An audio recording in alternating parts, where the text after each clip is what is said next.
Voilà, bonjour à chacun. Je vous invite tout de suite à ouvrir la parole de Dieu dans le livre des Actes des Apôtres, au chapitre 16. Et ça tombe bien, ce titre tombe très très bien. Le nom de ce livre, les Actes des Apôtres. Des apôtres. Apôtre, ça veut dire un envoyé, quelqu'un qui est envoyé. Et un apôtre du Seigneur, c'est quelqu'un qui est envoyé par le Seigneur. Alors nous, on entend apôtre, effectivement, ceux qui sont envoyés, ça fait partie des 5 ministères dons, selon Éphésiens 4, 11, puisqu'on voit les ministères dons, ministère de la parole, parce qu'il y a d'autres ministères voulant dire service finalement. Hein. Donc on est à chacun appelé à servir. Donc on peut dire chacun, vous savez, que tu serves dans un ministère au gouvernement, ou que tu serves dans un bureau comme employé, ou sur un chantier ou autre, chacun pourrait dire, voilà, moi j'ai un ministère, j'ai un service en fait. On a fait tout un truc, maintenant il y a les ministères de la parole, comme il y a les ministères dont. Et les ministères de la parole, il y en a 5, et dont le ministère d'apôtre, prophète, docteur ou enseignant, pasteur et évangéliste, qui sont des ministères de la parole. Et celui d'apôtre, c'est envoyé, celui qu'on on considère, nous, un peu comme missionnaire, finalement. Celui qui part au loin pour annoncer l'évangile et pour établir, quelque part, l'église là où il n'y a rien. Mais peut-être un jour, on prendra le temps de détailler ce que sont un peu ces ministères dont leur couleur ministérielle qui est différente. Il y a un tronc commun, ce sont des ministères de la parole qui doivent tous avoir un cœur de berger, qui ont un don particulier pour annoncer, pour enseigner la parole, mais avec des orientations particulières et parfois un peu des fonctions plus spécifiques. Et l'apôtre, c'est pas simplement celui qui va au loin, c'est celui qui est capable de bâtir finalement des œuvres là où il n'y a rien. Vous voyez, des églises, des œuvres, là où il n'y a rien. Voilà, et ça, on trouve ça, même pas forcément pour ceux qui sont au loin, mais qui sont capables de bâtir, non seulement d'ouvrir, mais en plus de construire, de bâtir. C'est des ministères particuliers. Et Paul, bien sûr, est un apôtre, et pour avoir ce ministère-là, il faut avoir un équipement particulier, parce que souvent vous êtes au front, vous êtes là où il n'y a rien, donc il faut avoir un petit peu il faut avoir pas mal de... C'est un peu le couteau suisse finalement. Hein. Il faut avoir plusieurs cordes à son arc, il faut être capable d'annoncer, de prêcher l'évangile à des personnes qui ne connaissent pas, il faut être capable de s'adapter, il faut être capable, parce que quand il y a un troupeau qui se constitue, il faut être capable de pouvoir prendre soin, etc. Il faut avoir des dons particuliers aussi, parce que vous êtes confronté aux ténèbres là où il n'y a rien. Comme dans la nature, dans le monde spirituel, il n'y a pas de vide. Donc là où il n'y a pas la lumière, ça veut dire qu'il y a les ténèbres. Les ténèbres sont établies finalement. Vous voyez ?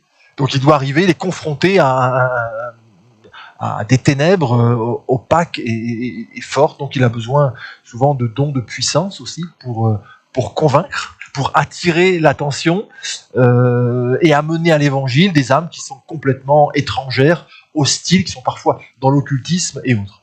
Et donc l'apôtre Paul, dans ce deuxième voyage missionnaire, le premier, il l'a fait avec Barnabas, puis ensuite il est parti avec Silas.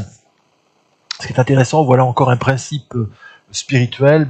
Paul, bien que ce soit le grand apôtre Paul, on peut le dire, n'est pas parti seul. Vous voyez, pour différentes raisons, il n'a pas pu poursuivre avec son premier coéquipier, celui que le Saint-Esprit lui avait donné, puisque dans Acte 13, le Saint-Esprit, pendant que les serviteurs sont en train de prier et de jeûner, pendant le cours de leur service, le Saint-Esprit va avoir la liberté, Acte 13, va avoir la liberté de parler et de dire « Mettez-moi à part Barnabas et Saul pour l'œuvre à laquelle je les ai appelés. » Mais donc il y a une association divine, spirituelle, pour accomplir, pour faire la mission. On n'est jamais, c'est encore un principe spirituel, nous ne sommes jamais appelés à faire la mission seuls. on n'est pas appelé à faire la mission seul. Voyez, Dieu mettra toujours, quel que soit notre service, nous avons besoin d'être accompagnés. Paul, on va le voir, va travailler en équipe aussi. Il y a toute une équipe, une logistique. Jésus aussi ne travaillait jamais seul. Hein. Voyez, il était entouré, il avait les 12, mais il y avait une équipe qui tournait autour de lui. Il y avait toute une logistique et quelque part un travail d'équipe. Et donc, dans ce deuxième voyage missionnaire, alors que Barnabas prend une autre orientation, puisqu'il va partir avec son cousin, Marc, dans l'île de Chypre, si je ne me trompe pas, eh bien, Barnabas va prendre Silas. Et Dieu va bénir. Ils vont partir, et donc ils vont vouloir évangéliser, fortifier les églises, acte 16, qui avaient été une première fois enseignées. Il n'y avait pas, comme aujourd'hui, la possibilité de regarder sur YouTube ou autre. Les missionnaires passaient, le champ c'est le monde, tout était à évangéliser. Et donc quand un des missionnaires passait, ils annonçaient l'évangile, après ils allaient ailleurs, et les chrétiens restaient comme ça. Vous voyez, alors Saint-Esprit faisait un travail, mais il y avait souvent besoin d'un travail d'enseignement, et c'est aussi pour ça qu'on a ces lettres. Ces lettres ont été écrites pour fortifier notamment ce qu'on appelle les épîtres pastorales, les épîtres à Timothée notamment, et à Tite, sont des épîtres qui sont là pour fortifier les serviteurs de Dieu, pour les enseigner comment se conduire dans la maison de Dieu. Donc des conseils pastoraux, voilà, pour se conduire, comment diriger, comment conduire dans la maison de Dieu. Et puis autrement, vous avez les lettres aux églises, lettres à l'église de Rome, lettres à l'église de Colosse, etc., etc. Ce sont des lettres qui ont été envoyées par les apôtres pour édifier l'église, pour fortifier l'église, pour nourrir la foi, pour construire la foi. Et Paul et Silas donc vont aller pour visiter ces églises, faire du bien aux frères et sœurs, les enseigner, leur communiquer des dons, etc. Puis ils voulaient continuer, aller plus loin, étendre un petit peu leur cordage en Asie mineure, et on l'avait vu ensemble, on ne va pas y revenir, en tout cas s'arrêter trop dessus, c'est que de manière assez curieuse, ce ne sont pas les premières oppositions dans la mission de Dieu, ça n'est pas le diable, ce ne sont pas les démons, ce ne sont même pas les gens qui s'opposent. Souvent on a cette vision-là. Là, en l'occurrence, c'est Dieu lui-même.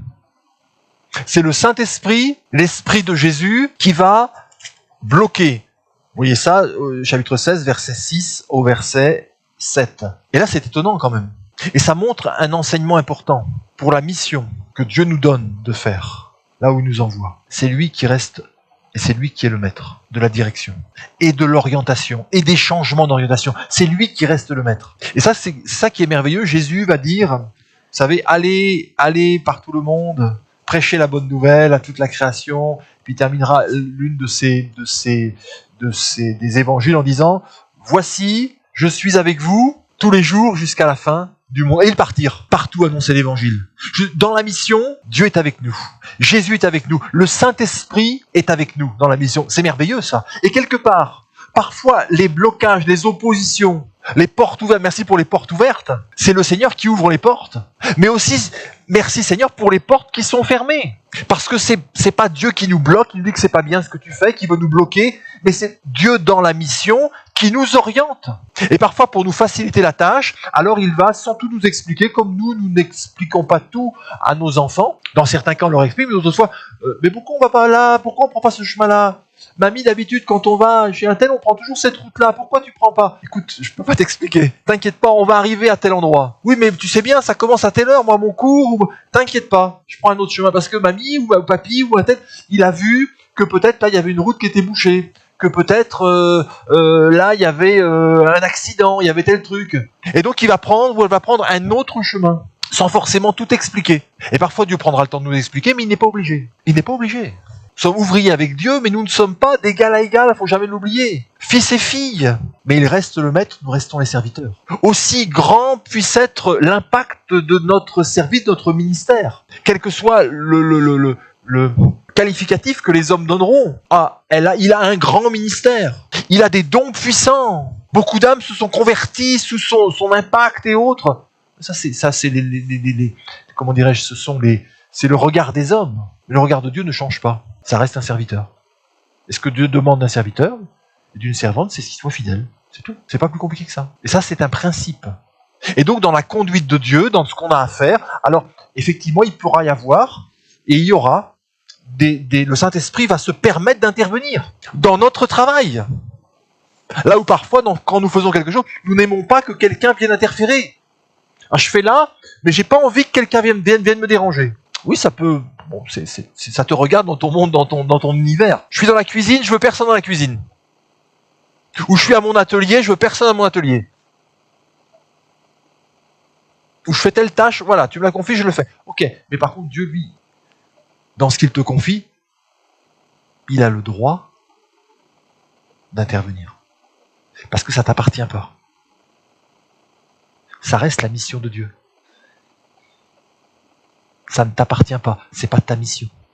C'est ta mission parce qu'elle t'est confiée, mais elle ne t'appartient pas. Notre service ne nous appartient pas, nos dons ne nous appartiennent pas, notre ministère ne nous appartient pas. Ils nous sont confiés un temps. Mais un jour, il faudra lâcher.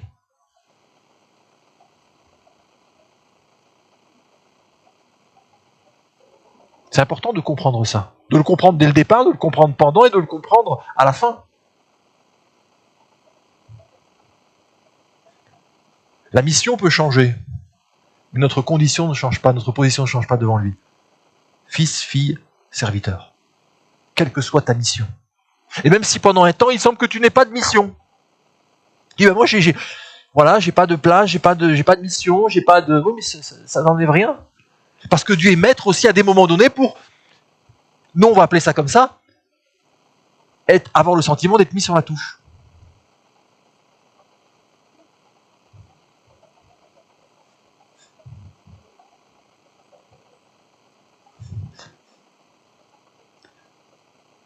L'apôtre Paul a souvent été mis sur la touche. En prison, par exemple. Pour un homme hyperactif et tellement productif pour Dieu. Être bloqué en prison, c'est terrible quand même. Mais durant ce temps, beaucoup des lettres que nous avons aujourd'hui ont été écrites pendant ce temps-là. Où Dieu a permis qu'il soit bloqué, qu'il soit, on a l'impression, comme sur la touche. Oui, mais Seigneur, le travail n'avance pas, tu vois, j'ai pas de... Tu m'as oublié, Non, Dieu est derrière. Et c'est important dans nos orientations, vous voyez, de réaliser que, voilà, Dieu ne change pas, Dieu est fidèle, on l'a chanté. Ça ne dépend pas de notre regard, ou du regard des autres, de ce qu'on nous confie ou de ce qu'on ne nous confie pas, de l'importance, du nombre, ou de la visibilité, ça ne change rien aux yeux de Dieu.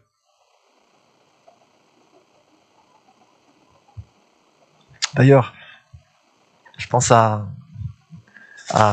une petite parenthèse, mais vous le connaissez, j'ai fait la connaissance, je me suis trouvé juste à côté plusieurs, pas tous, mais mon oreille avait entendu parler d'un pasteur qui a été pasteur dans la région ici, et je l'ai trouvé, vous savez, il y avait la convention à Montluçon, et là, à un moment donné, on échange, comment vous appelez, etc. Et je me suis trouvé avec monsieur et madame Dumaine,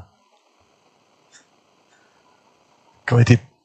Il était pasteur, là, lui, pendant plusieurs années, et sur Chambéry, mais il devait venir ici à ce moment-là, c'était...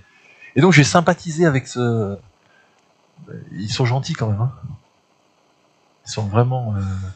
Ils sont pas tout jeunes, Je crois, à vue d'œil, ils sont facilement entre... Enfin, je veux pas donner de... Mais ils ont quand même un âge certain, même très, très certain. Eh bien, j'ai appris que lui va pour dépanner, pour aider, va reprendre une église. Ouais. Importante.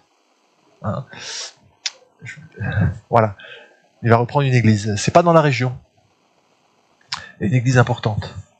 Et quand je l'ai vu, et je me suis dit, mais c'est formidable, cet esprit-là. Vous voyez, ce qui va permettre à un pasteur de pouvoir aller dans sa destination. Mais lui aurait pu dire maintenant, moi je suis là, je suis âgé, effectivement, je suis à la retraite, et voilà, voilà, il y a un besoin. Tant que je peux, avec les forces qui me sont données, voilà. Certainement, il a senti dans son cœur l'appel de Dieu qui a résonné.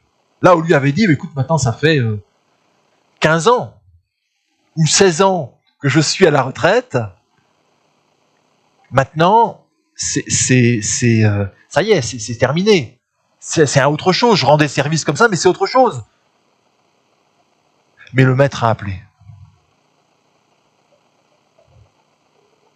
Et il est prêt à remplir. Parce que c'est un serviteur. Mais il était tout autant avant. Il ne l'est pas plus maintenant parce qu'il est dans la lumière des hommes. Vous voyez ? Il ne reprend pas d'un coup du galon. Ça, c'est les choses des hommes. Mais devant Dieu, ça restait un serviteur autant, de la même manière. Et c'est important de comprendre ça.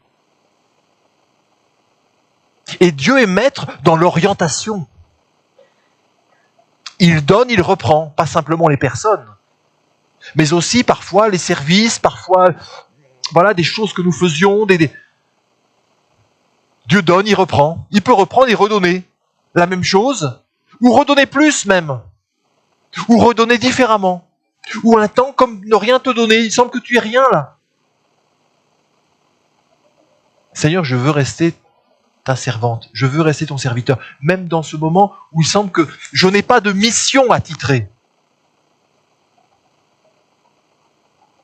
Je veux rester ton serviteur et ta servante. Donc je vais être à l'écoute. Qu'est-ce que tu veux que je fasse pendant ce temps-là ? Comment tu veux que je te serve ? Comment tu veux que je te serve ? C'est le même état d'esprit. C'est la même mentalité. Il ne faut pas commencer à s'activer dans la mentalité du serviteur quand on est en service commandé. Il faut l'être tout le temps. Afin que Dieu puisse nous activer comme il veut. Parce que Dieu ne veut activer, finalement, n'active que des serviteurs et des servantes. Et oui, il n'active que des serviteurs et des servantes qui ont cette mentalité-là. Mon serviteur, voilà. Comme ce centenier dit, je dis à mon serviteur, fais ceci, il le fait. Va ici, il va. Tout simplement, je dis à mon serviteur. Nous sommes, frères et sœurs, la propriété de Dieu. Non pas... Si, on veut bien, oui, je suis ton enfant, voilà, c'est ça. Je suis ton enfant, je suis ton fils, je suis ta fille. Mais ça, dans notre mentalité, c'est-à-dire que tu prends soin de moi, tu m'aimes, tu me donnes, tu me nourris. Oui, mais tu me diriges.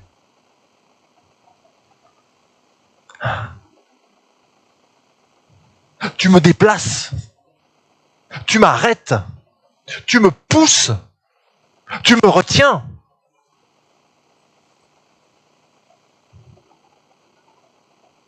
Et quand on intègre ça,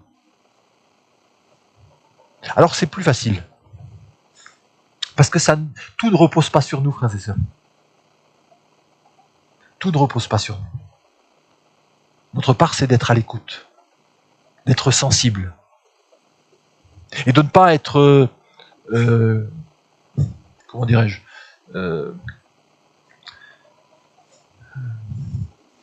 stéréotypé dans notre façon de concevoir les choses. Par exemple, dès qu'il y a une opposition, que ça ne va pas dans notre sens. C'est le diable. Au nom de Jésus, les démons. C'est de la faute d'un tel. On me bloque. Non. Seigneur, pourquoi ? Qu'est-ce qui se passe ? Pourquoi là ? Je ne sais pas pourquoi pourquoi j'ai pas la paix ? Qu'est-ce qui se passe ? Tout semble bien, même les portes semblent ouvertes extérieurement. Ça. Mais pourquoi il y a une tristesse qui demeure ? Qu'est-ce qui se passe ?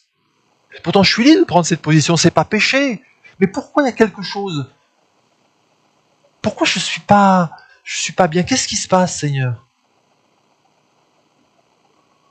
Et on a dit, mais c'est important, cette sensibilité à l'esprit, pas juste pour dire j'ai entendu des voix, j'ai entendu l'esprit. Non, pour lui obéir.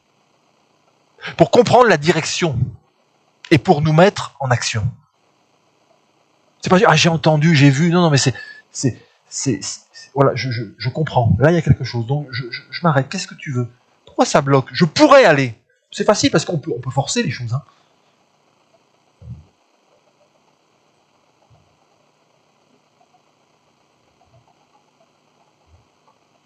Vous savez, ça va dans les deux sens. Puisque le Seigneur et le Saint-Esprit nous laissent libres, c'est pour la liberté qu'il nous a affranchis. C'est la liberté par rapport au péché, mais c'est aussi, il nous laisse et nous gardons notre liberté d'action, de direction. C'est aussi pour ça que parfois dans le milieu chrétien, on voit tant de choses qui sont étonnantes, entre guillemets. Et on dit, mais pourquoi Dieu permet? Pourquoi ceci? Ben parce que Dieu fait confiance. Il laisse, ça ne veut pas dire que Dieu veut. Mais dans certains cas, ça a été forcé. Et Dieu n'y est pour rien. Simplement, il y a eu des étapes, le Saint-Esprit est attristé, il a manifesté. Il a parlé certainement par sa parole, délicatement, il y a eu des choses. La conscience a été éclairée. La paix n'était plus vraiment là. Mais quand on veut quelque chose, quand on est lancé comme un cheval, alors on fonce.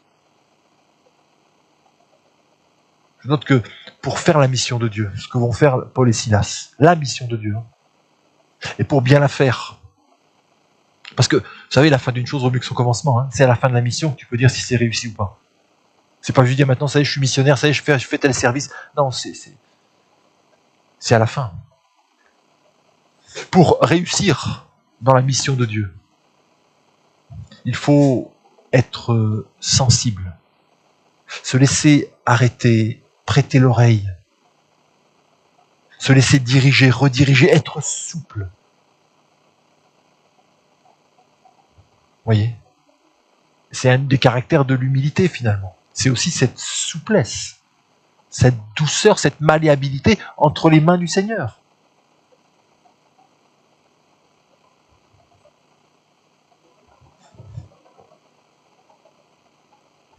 Et puis puisqu'il y a cette sensibilité-là, alors le Saint-Esprit va parler. Jésus va parler. Par une vision. La vision du Macédonien. Il va donner la direction. Sa direction. Parce qu'avant,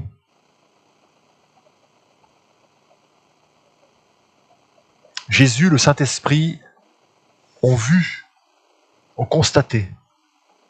En fait, c'est un test. C'est un test.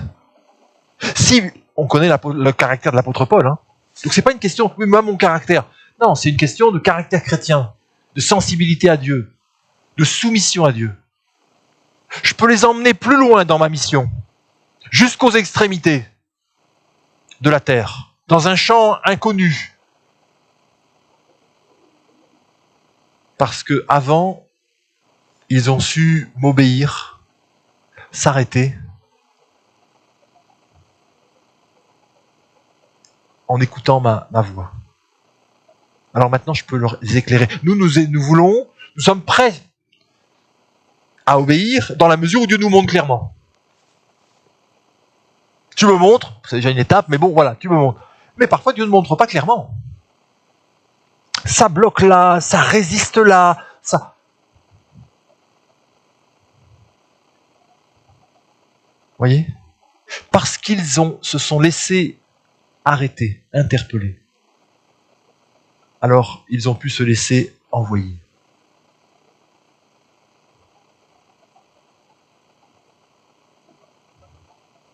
Dieu travaille avec des serviteurs et des servantes, pas avec un titre. Dieu n'a que faire des titres. Les hommes sont très attachés aux titres, mais Dieu n'a que faire des titres. Ce qui l'intéresse, c'est la réalité, c'est le contenu. Quel était le ministère de Job? Est-ce que Job fait partie des patriarches? Abraham, Isaac, Jacob. Est-ce qu'il y a des promesses qui sont attachées à son nom? Il apparaît comme ça, Job, hein? Pourtant, dans les cieux, quand Dieu nomme Job, il dit « mon serviteur Job ». Mon serviteur Job. Vous voyez ? Et le champ va s'ouvrir. C'est le champ de la mission jusqu'en Macédoine. Ils arrivent dans le district de Philippe et effectivement, ils vont se laisser conduire là dans un endroit où ils n'avaient rien de c'était pas prévu. Il y avait personne qui les attendait particulièrement. Là où ils allaient, probablement il y avait une logistique qui était prévue. Mais là, il n'y avait rien de prévu, là. Là, c'est l'inconnu. Mais ils vont y aller. Et on avait vu, ils vont y aller aussitôt. Quand ils ont compris la direction, aussitôt. Si Dieu te parle, le fait de ne pas répondre aussitôt, c'est déjà désobéir.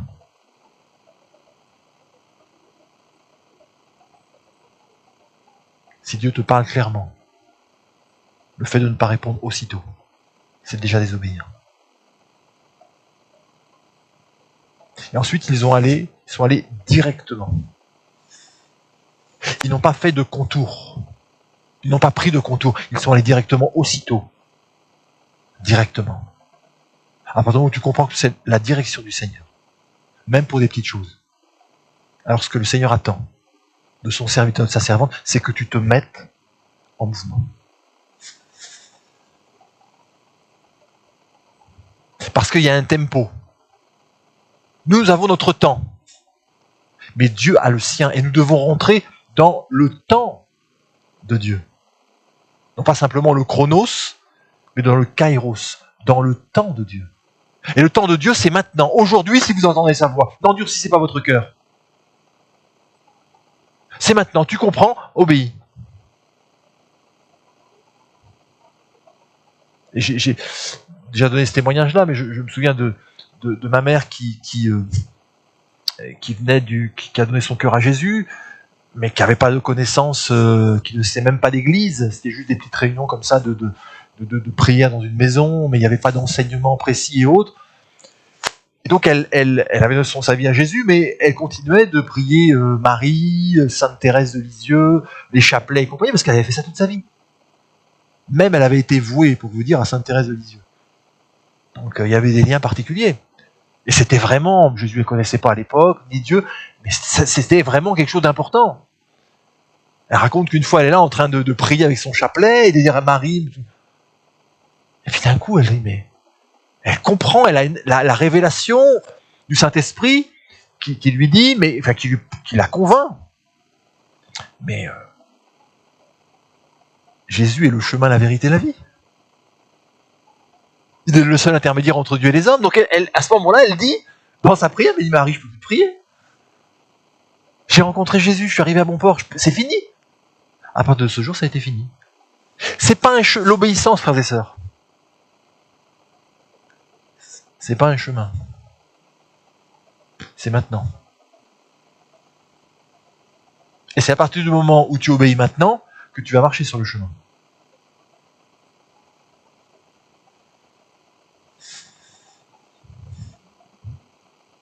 En tous les cas, c'est comme ça que fonctionne Dieu. C'est cash. Et il nous faut apprendre à comprendre comment Dieu fonctionne. Quelles sont les règles de son royaume? Si nous voulons être utiles dans son royaume et être utilisés dans son royaume, vous voyez? On ne peut pas arriver, nous, avec nos modes de fonctionnement. Il faut la petite porte, Jésus c'est la porte, c'est la petite porte. Il faut se délester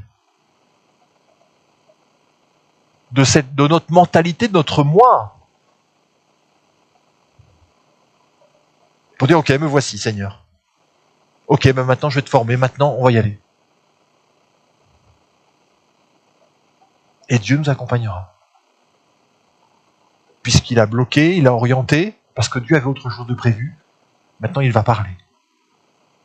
Et eux vont se mettre en mouvement, en action aussitôt, sans comprendre, sans avoir tous les éléments. Oui, mais alors Seigneur, oui, mais où on va loger?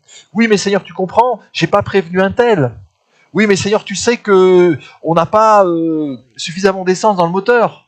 Il n'y a pas de voiture à ce moment-là, c'est pas de l'essence.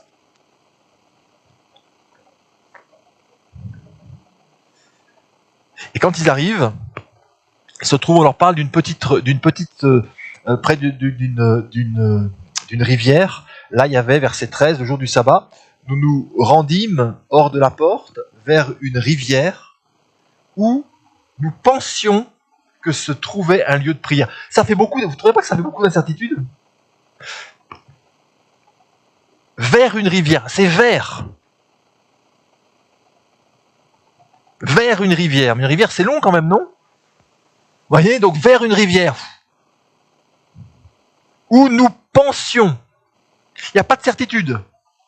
Que nous trouverions, que se trouvait un lieu de prière. Un lieu de prière. C'est même pas une adresse, mais un lieu de prière. Quand il y a, frères et sœurs, quand il y a la direction de Dieu dans la mission, il faut apprendre à marcher par la foi. Parce que tu n'auras pas forcément tous les éléments. Il faut que tu marches, que tu apprennes à marcher. Même si tu n'as pas toutes les informations. Il est dit d'Abraham, le père de la foi. Dans Genèse 12, je crois que c'est Genèse 12, oui, c'est par la foi qu'Abraham partit, il a obéi. Qu'il est parti sans savoir où il... Non mais, sans savoir où il allait. Si votre gamin qui part de chez vous, il dit tu vas où? Ah ben je sais pas. Mais tu vas chez quel copain là? Tu vas faire tes devoirs chez quel... Ah ben je sais pas, je vais voir en chemin, je vais voir en fonction. Tu prends quel bus? Ah ben écoute, je sais pas trop, je vais au niveau de la gare centrale et puis, à mon avis, ça va commencer à... Attends. Dis-moi où tu vas. Tu prends quel bus? À quel bus c'est? Non mais je vais dormir chez... Tu vas dormir où? Non mais chez un copain. Mais il habite... Je vais voir, parce que ça va commencer à tilter, il va y avoir des voyants rouges. Là, écoute, tu restes là. Cette nuit, tu vas dormir là. Et quand tu auras plus d'éléments, on pourra voir ce qu'il en est. Donne-moi déjà le numéro de téléphone de ses parents. J'appelle. C'est qui ce copain-là? J'aimerais bien le connaître. C'est pas un peu comme ça, non? Et dans la vie, on veut bien bouger, mais on veut quand même avoir des sécurités, des guérisons. Notre sécurité, frères et sœurs, c'est lui.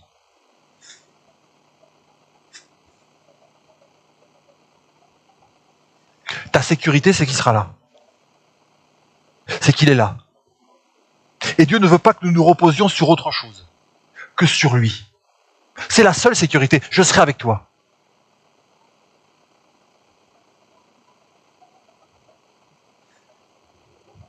Et quand, clairement, c'est Dieu qui donne la direction, alors nous savons que Dieu est avec nous.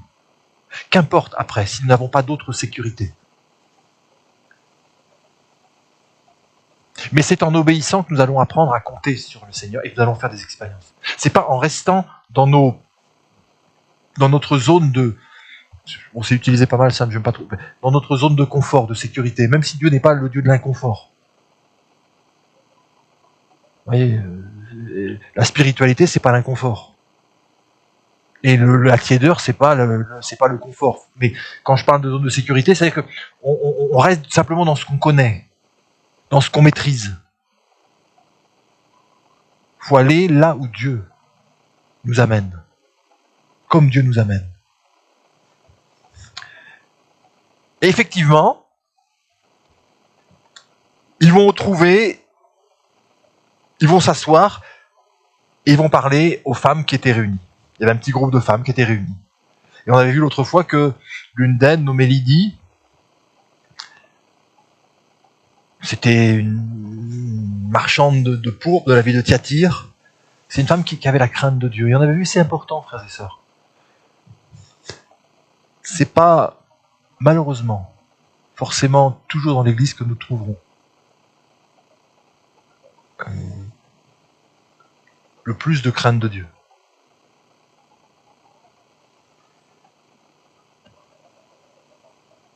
En tous les cas, pas systématiquement. Il y a des personnes qui ne connaissent pas le Seigneur à l'extérieur. tel que nous le connaissons, qu'ils ne le connaissent pas exactement, en vérité, mais que pour autant dans leur cœur ont un respect pour Dieu.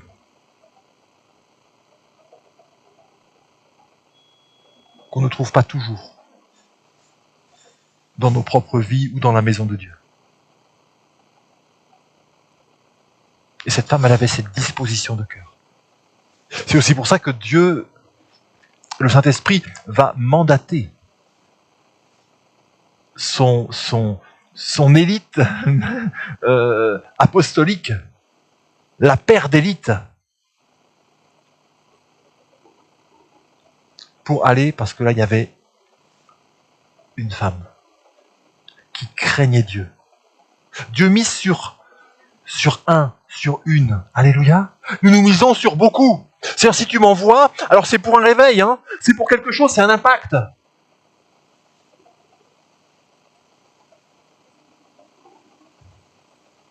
Mais là, Jésus avait fonctionné avec des apôtres.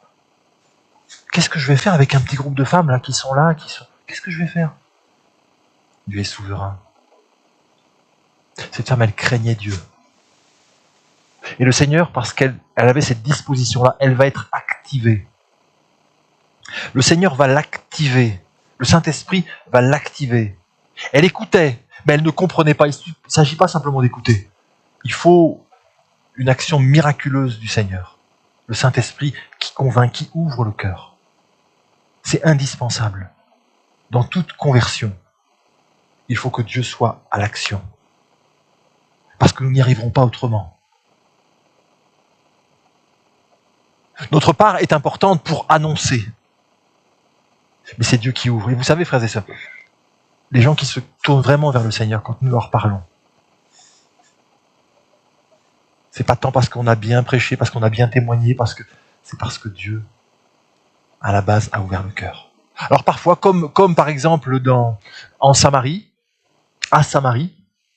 acte 8, quand Philippe, le diacre Philippe arrive, et qu'il y a des gens qui sont attentifs aussi, et qu'il annonce Jésus, parce que lui, c'est pas un prédicateur, c'est pas un enseignant, c'est pas un ministère spécialement de la parole, au départ, c'est un serviteur, un diacre. Mais il y a quelque chose qu'il connaît. C'est Jésus. Et donc, il annonce Christ, lui. Et pour ça, pour annoncer Christ, pour témoigner de Christ, il n'y a pas besoin d'être pasteur ou ministère de la parole. Il n'y a pas besoin d'être simplement un homme ou d'être quelqu'un qui a 20-30 ans d'expérience avec le Seigneur pour parler de Jésus. Tu peux parler à une personne, mais tu peux parler à 10 personnes. Tu te trouves dans ta famille ou dans un lieu ou autre, tu témoignes, il y a plusieurs personnes, tu annonces à plusieurs personnes. Tu parles de Jésus, tout simplement. Et c'est ce qui va se faire dans Acte 8. Il va y avoir de nombreux miracles, de nombreuses conversions.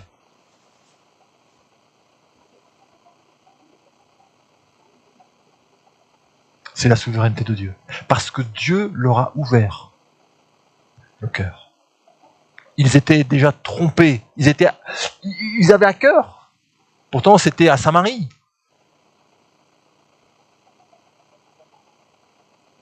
Ils avaient à cœur de comprendre. Ils avaient été trompés par un magicien, par ses tours de magie et autres. Mais quand ils entendent la vérité, parce qu'ils ont soif de la vérité, ils reçoivent la vérité. Ils se font baptiser. Alléluia! C'est important de comprendre ça. C'est Dieu qui ouvre. Et parfois de manière plus spécifique, parce que le même Philippe a été l'évangéliste d'une foule, mais ensuite, dans le désert, il sera l'évangéliste d'une seule personne. Donc on peut être à un moment donné utilisé pour une personne, mandaté, déplacé pour une personne, mais ça ne veut pas dire que un autre, oui, moi je préfère c'est les témoignages individuels, je suis plus à l'aise à parler, je suis pas bien pour parler devant du monde. Mais tes serviteurs, tes servantes, hein. Pour son œuvre, le Seigneur ne te demande pas ton avis, non. Pour ta vie, ton truc, tu fais ce que tu veux. Tu veux prendre une tomate, tu veux en prendre 10, tu vas aller chez le boucher là où tu veux chez le clerc, tu fais comme tu veux. Mais pour son service, le Seigneur ne te demande pas, parce qu'il t'a choisi, il sait très bien.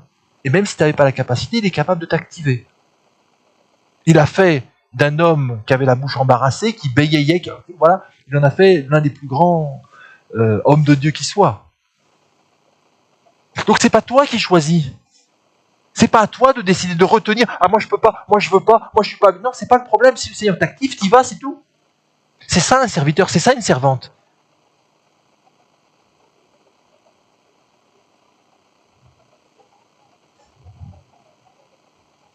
Mais il peut y avoir plus spécifiquement, parce que c'est Dieu dans sa souveraineté qui le fait. Certains qui seront amenés à parler devant plus de foule, ou d'autres qui seront amenés de manière à parler, mais quoi qu'il en soit, on est tous appelés à parler de Jésus hein, et à témoigner. Mais parfois ce sera plus de manière individuelle. Mais s'il y a du résultat, c'est-à-dire des conversions, ce sera toujours parce que le Seigneur a ouvert le cœur. Et c'est pas parce que toi, t'as parlé juste à quelques personnes individuellement et que l'autre, quand il parle, tout le monde s'est converti. C'est pas parce que c'est un plus grand serviteur ou une plus grande servante. C'est que Dieu a activé plus. C'est sa souveraineté. Mais toi, sois fidèle en ce qu'il te confie. Et si tu es capable d'être fidèle et d'y mettre tout ton cœur pour une personne, alors Dieu sera capable, s'il le veut, de te déplacer, de te mandater pour parler devant une foule de personnes. Et après de te ramener avec une seule personne. C'est pas parce que d'un coup tu parles devant une foule de personnes et qu'il y a un fruit, des miracles, des conversions que pour autant tu vas devenir maintenant. Tu vas prendre un titre. Tu vas prendre un titre. Ça ne fonctionne pas comme ça avec le Seigneur.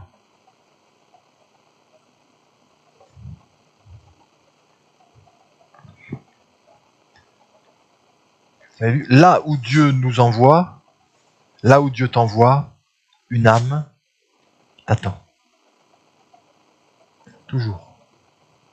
Là où Dieu t'envoie dans ton travail, là où tu es placé dans ton logement, là où tu es placé dans ton voisinage, là où tu es placé dans ta famille, là où tu es placé dans tes lieux de loisirs, d'activité, il y a toujours une âme, des âmes, que Dieu met sur ton chemin. Toujours. Tu n'es pas là juste pour déplacer ta voiture à tel endroit ou l'emmener. Non, c'est pas un hasard. Tu vas pas toujours chez ce même boucher ou ce même commerçant par hasard.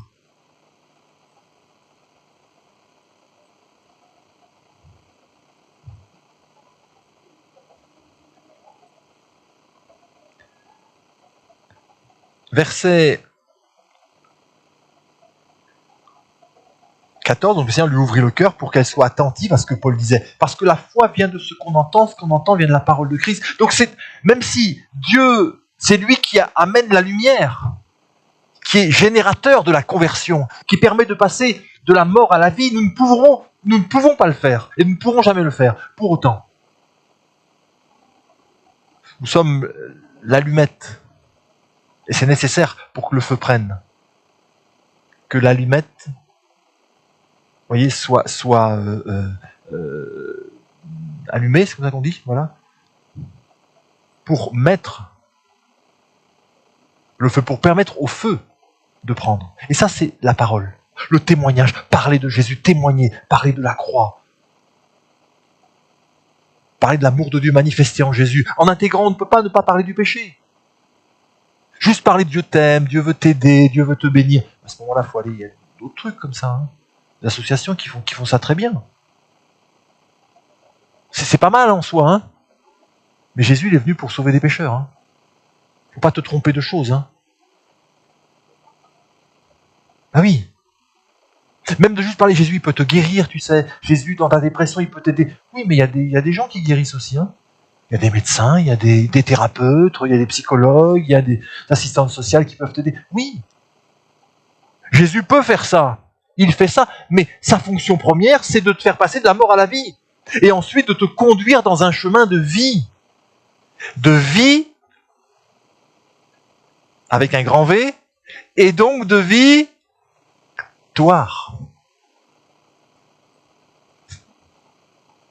T'as vu ça? Dans sa victoire. Et on va voir une chose intéressante, c'est que verset 15, lorsqu'elle eut été baptisée avec sa famille, elle nous fit cette demande: si vous me jugez fidèle au Seigneur, entrez dans ma maison et demeurez-y. Et elle nous pressa par ses instances. Bon, on lui a évidemment bien enseigné, je pense que l'apôtre Paul a fait toute une conférence sur l'importance de l'hospitalité, de la communion fraternelle, de mettre à disposition ce qu'on avait, y compris les biens matériels. Je pense qu'elle a dû avoir tout un enseignement, un séminaire là-dessus. Non. Elle a reçu Christ. La lumière est venue. Et cette femme va les presser, entendez bien, si vous me jugez digne. En fait, elle met la pression à l'apôtre Paul. En fait, elle lui dit, si tu crois vraiment que je suis converti, si tu crois vraiment maintenant que je suis ton frère, je suis ta sœur, si tu crois vraiment en ce que tu as dit, alors viens chez moi. Moi l'étrangère, viens chez moi.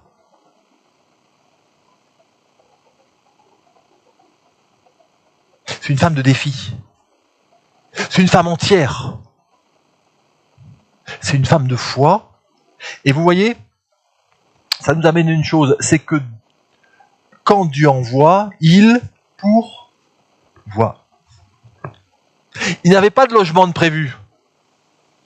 Est-ce que dans leur bourse, il y avait suffisamment? Peut-être que non. Hein. Il y a eu le voyage. Il a fallu débourser plus. Là où ils allaient, ils connaissaient plus ou moins, il y avait des frères et sœurs qui pouvaient les recevoir. Là, il n'y a personne.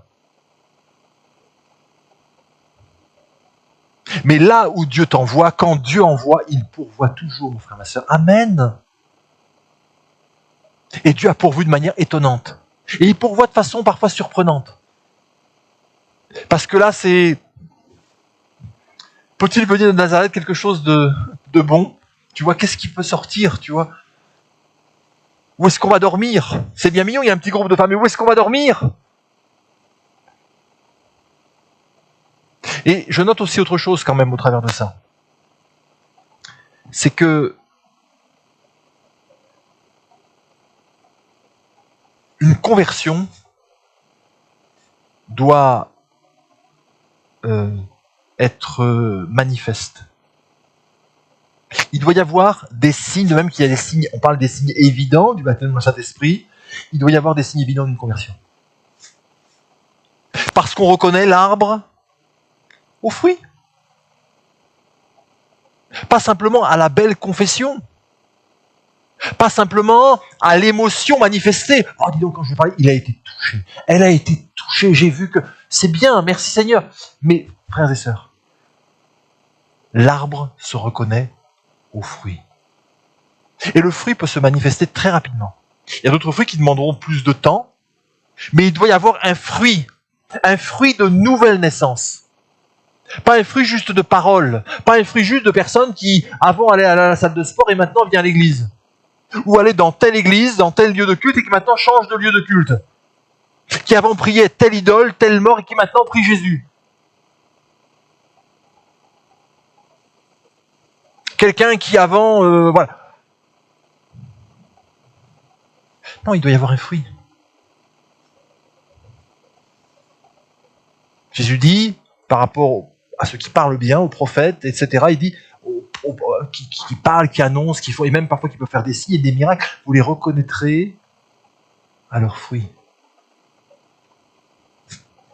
Et ce principe reste vrai. Et cette femme va manifester un fruit évident d'hospitalité. En fait, elle a donné son cœur à Jésus, elle a laissé Jésus rentrer dans son cœur, elle ouvre son cœur.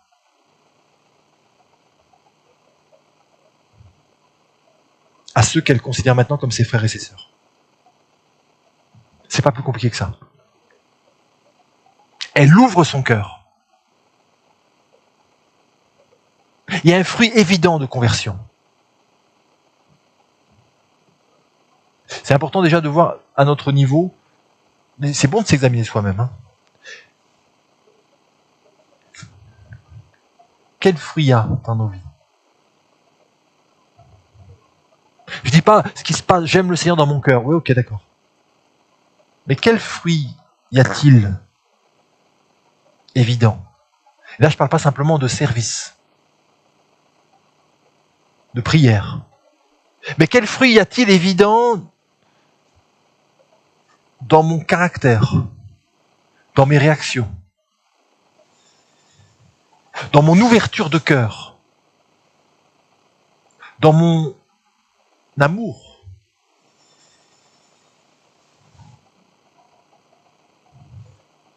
Est-ce que j'ai quand même toujours les mêmes préjugés vis-à-vis de certaines personnes?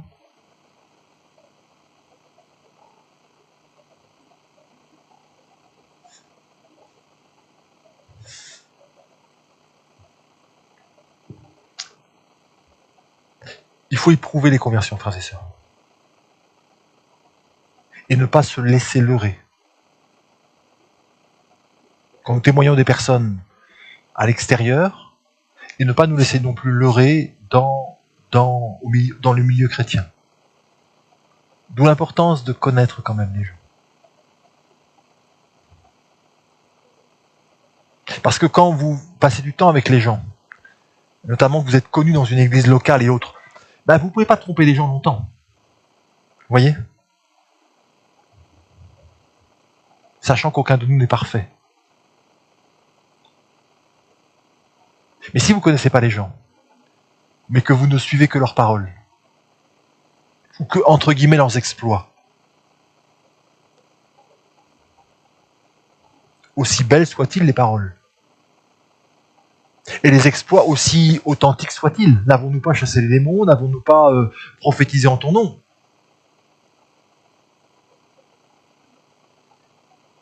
Vous voyez, frères et sœurs? Ça, ce n'est pas l'importance de l'église locale. L'église locale, c'est aussi un lieu où on est, comment dirais-je, dans la lumière. Et c'est une bonne chose. Dans une lumière d'amour. On n'a pas à se cacher, parce que nous ne sommes pas parfaits. Mais aucun d'entre nous. Mais il doit y avoir des fruits évidents qui sont là. Quand il n'y a pas, il n'y a pas. Il faut dire, il n'y a pas. Là, il y a un problème. Il y a un problème dans ma vie, avec ce trait de caractère, il y a un problème dans ma vie. Ou il y a peut-être un problème chez tel frère, chez telle sœur. Alors, est-ce que c'est pour le montrer du doigt, le discriminer? Non. Mais en tenir compte et dire, voilà, je vais prier pour mon frère, pour ma sœur. Voilà, tout simplement. Je vais prier.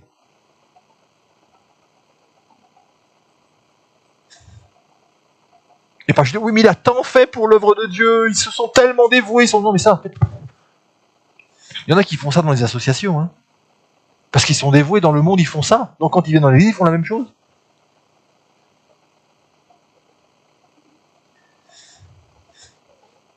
L'arbre se reconnaît aux fruits, pas aux belles paroles.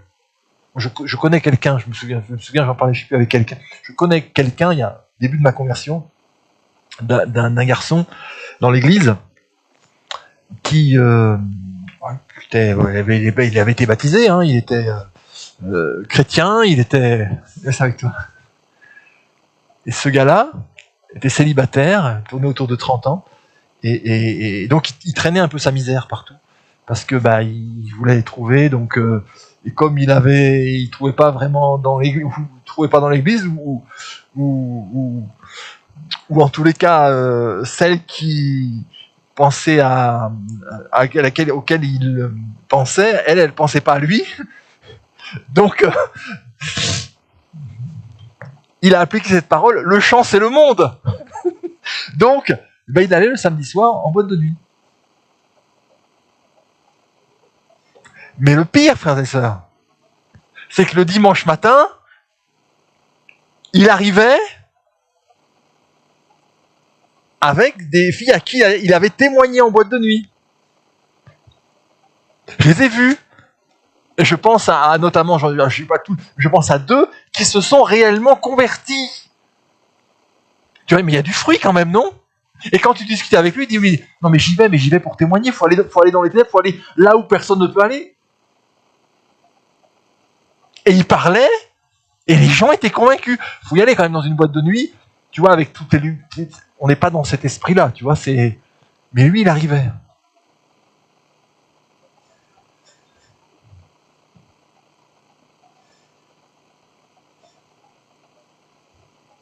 Ce que Dieu recherche dans nos vies, frères et sœurs, c'est le fruit.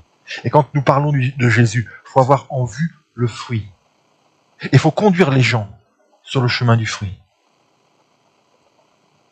Une nouvelle personne qui vient à la foi, il faut l'emmener sur ce terrain-là. L'objectif, c'est de ressembler à Jésus. Pas simplement de faire des choses, mais d'avoir ce caractère-là. C'est ça, à ça qu'on doit orienter. Et dans la mesure du possible, chercher nous-mêmes. Et c'est un défi, parce que nous sommes imparfaits, à aller dans cette direction, à manifester ce caractère-là. Que les gens ne cherchent pas simplement à imiter ce que nous faisons. Aussi bien soit-il notre consécration, notre zèle, rechercher nos dons, nos talents, mais aussi qu'il y ait quelque chose de Christ qui est là. Et l'apôtre Paul pourra dire à Timothée que tes progrès soient évidents de tous. Il y a un fruit de base. Mais ensuite, nous sommes à l'évaluation aussi des uns des autres. Enfin, voilà. Est-ce que nous progressons ?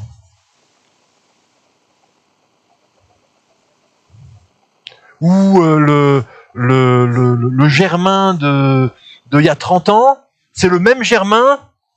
Ah bah ça c'est Germain. C'est le même Germain.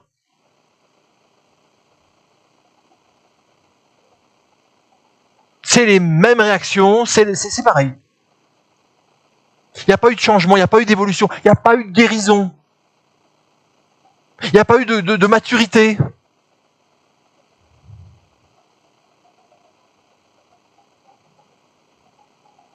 Notre fruit est appelé continuellement à grandir. Ceux qui sont des fruits déjà qui ont été évidents dès le départ, qui sont, on va dire, comme des points forts, sont appelés à se développer encore plus. Et ce qui est faible, comme une faible plante, parfois il y a des choses dans nos vies, c'est comme une faible plante, hein. Ben, c'est appelé à pas rester une faible plante. Mais à un moment donné, à éclore, à produire du fruit, même si c'est petit. Dieu ne méprise pas les petits commencements, il ne méprise pas les petites choses, mais il faut aussi que ça grandisse. Et il ne faut pas compenser le peu de fruits dans certains domaines en mettant le focus sur d'autres. Je mets en avant ce qui est le plus visible. J'aime le Seigneur, Seigneur, je t'aime de tout mon cœur, je suis prêt à t'obéir, Seigneur, voilà. Ah, c'est fantastique. Quel frère, quelle sœur. Mais à côté, j'aime pas mon prochain. Je te dis, arrête ton cirque là. On va éteindre les lumières de ce côté-là, et puis on va travailler ce côté-là.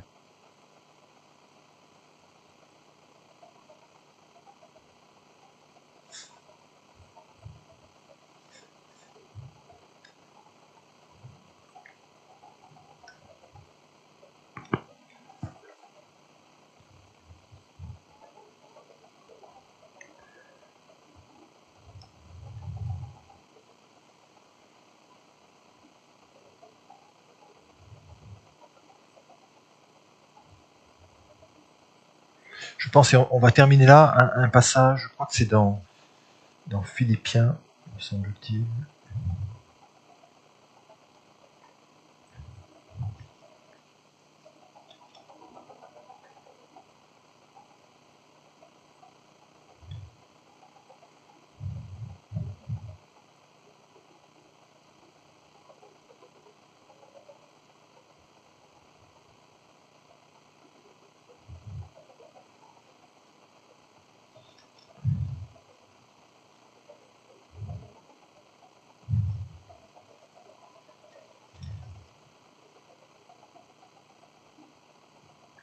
Excusez-moi, c'est dans 1 Thessaloniciens, chapitre 1er. 1 Thessaloniciens, chapitre 1er, à partir du verset 2. Nous rendons continuellement grâce à Dieu pour vous tous, faisant mention de vous dans nos prières, nous rappelant sans cesse l'œuvre de votre foi, le travail de votre amour et la fermeté de votre espérance en notre Seigneur Jésus-Christ devant Dieu notre Père. Vous voyez, l'œuvre de votre foi. C'est pas juste la foi, je crois en Dieu. La foi doit produire des œuvres, l'œuvre de votre foi. Écoutez bien, c'est formidable, le travail de votre amour. Bon, c'est pas j'aime ou j'aime pas. Le travail de votre amour. L'amour va nous amener à travailler, à œuvrer. Et la fermeté de votre espérance en notre Seigneur Jésus-Christ. Il y avait une espérance, mais elle a été éprouvée. Et l'épreuve de la foi, de l'espérance, a montré qu'il y avait une fermeté. C'était pas à géométrie variable.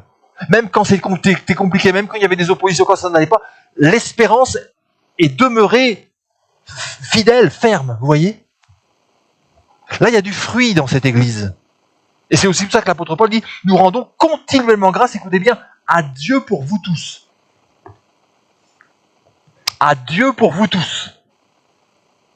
Il est constant, il dit, mais ça c'est une œuvre miraculeuse. C'est une œuvre de Dieu merveilleuse. Parce qu'en fait, Dieu fait croître là où le cœur est disposé. Dieu veut toujours faire croître. Mais quand les cœurs sont disposés, alors Dieu peut œuvrer. Nous savons, frères bien-aimés, écoutez bien, bien-aimés de Dieu, que vous avez été élus, notre évangile ne vous a pas seulement été prêché en parole seulement, mais avec puissance, avec le Saint-Esprit. Il dit, voilà, il y a un résultat merveilleux, mais on sait très bien que vous avez été élus. C'est-à-dire que Dieu vous connaissez à l'avance. Nous, on arrive pour faire le travail de Dieu, déjà, presque comme pour récolter. Et avec une pleine persuasion, car vous n'ignorez pas que nous nous sommes montrés parmi vous à cause de vous. Et vous-même, vous avez été mes imitateurs et ceux du Seigneur, recevant la parole au milieu de beaucoup d'afflictions avec la joie du Saint-Esprit. Donc ils ont été éprouvés, c'est vrai qu'il est parlé de la fermeté de leur espérance. Mais ils ont enclenché, ils ont cherché à être imitateurs de ceux qui, et Paul était un bon exemple. Et donc ils ont voulu embrayer, ils ne sont pas restés des enfants. Vous voyez, ils ne sont pas restés des enfants. Ils ont voulu ressembler à Paul. Ils ont voulu grandir.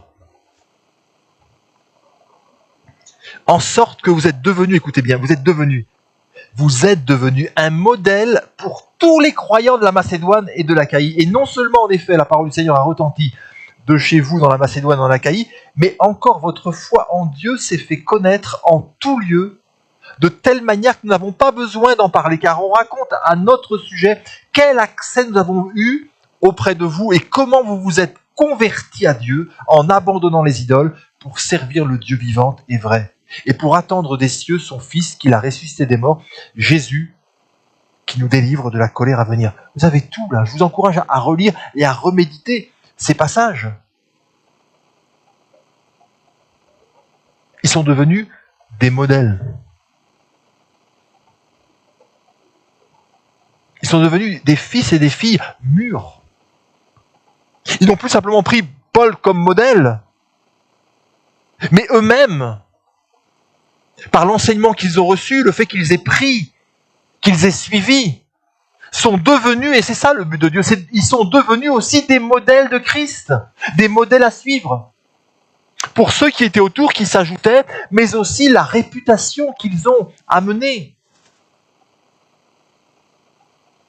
Dans la ville, dans la région, et au-delà, au point même que les gens disent, vous avez eu un accès, c'est surnaturel ce qui s'est passé. Et Paul dit, j'ai rien fait de plus. Et Paul, lui, il ne peut que rendre grâce à Dieu. Mais je veux dire, la balle est dans notre camp, frères et sœurs. La balle est dans notre camp. Là, on a un exemple d'une église de chrétiens, d'un groupe de chrétiens, qui ont embrayé. Ils ont reçu la vie, ils ont embrayé. Mais il y a d'autres exemples dans la parole de Dieu. Prenez les Galates, prenez les Corinthiens ou autres, ça n'a pas été le cas. La balle est dans ton camp. Pour grandir. Parce que le but de Dieu, c'est que tu deviennes toi-même un modèle.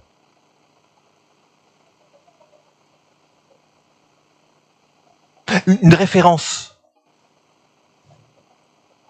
un modèle à suivre,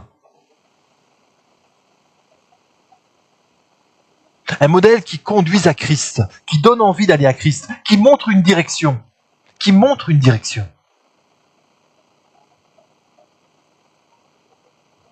et non pas qui arrête à nous, mais qui montre une direction. Et ça nécessite de la maturité, la nécessité de grandir.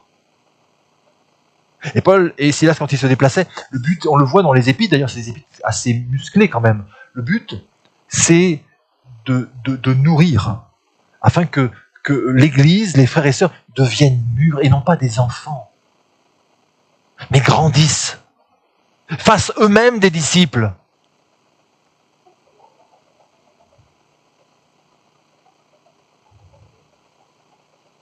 Vous voyez ?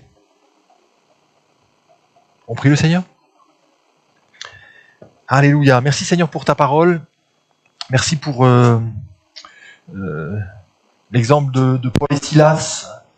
Merci pour cet exemple de serviteurs sensibles à l'Esprit de Dieu. Même dans la direction, dans leur mission, ils ont été attentifs aux inclinaisons de l'Esprit, n'ont pas forcé les choses. Merci parce qu'ils ont obéi aussi à la direction divine quand elle s'est révélée. Ils se sont mis à l'œuvre, ils se sont mis en mouvement, aussitôt, directement. Comme Abraham, le père de la foi, ils ont obéi sans savoir où ils allaient, s'attendant à toi, sachant que quand tu envoies, tu pourvois toujours dans tous les domaines et abondamment, au niveau logistique, au niveau matériel, mais aussi au niveau âme, parce que là où tu nous envoies, quand tu envoies, c'est toujours là où il y a des âmes, toujours. Donne-nous de ne pas passer à côté de ces lieux improbables,